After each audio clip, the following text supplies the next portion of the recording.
ඉතින් කොහොමද යාළුවනේ? අද අපි පොල් සම්බාර රයිස් එක හදමු නේද? හරි.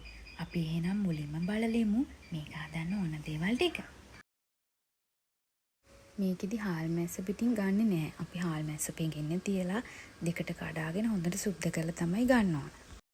තම්බගත්ත ඕනම සුදු හාලක් ලීක්ස් පොල් ටික දාලා ඒකට කෑලි මිරිස් දාලා ගම් මිරිස් කුඩු දාලා වංගෙඩි හොඳට කොටා ගන්න.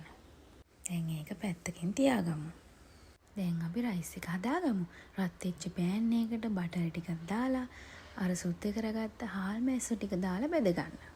මේක වැඩි වෙලා බෙද ගන්න ඕනි නෑ. මේ ගානට තිබ්බහම ඇති. දැන් කපාගත්ත ලූණු, සුදු ලූණු, අවු මිරිස් දාලා ලූණු මැල වෙනකම් බෙද ගන්න. ලූණු ටිකක් මැලුණාට පස්සේ කරපිංචා ටිකක් දාගන්න. දැන් අපි අර පැත්තකින් තියාගත්ත පොල් සම්බාල් ටික දාගමු. පොල් සම්බාල් ටික ගොඩක් වෙලා මලව ගන්න නැතුව සාමාන්‍ය විදිහට මලව ගන්න. දැන් ඒකට ලුණු කුඩු ටිකකුත් දාගෙන අපි යාගත්ත බත් ටිකත් එකතු කරගන්න.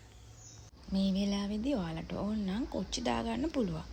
ඔන්න දැන් අපේ පොල් සම්බාර රයිස් එක හරි ලිප් ඔෆ් කරගෙන අර කපාගත්ත ලීක්ස් ටිකත් මේකට එකතු කරන්න. වැඩ නැති හරිම ලේසියෙන් හදාගන්න පුළුවන් රයිස් එකක්.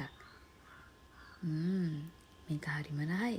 ඔයාලත් හදලා බලලා කමෙන්ට් එකක් දාන්න.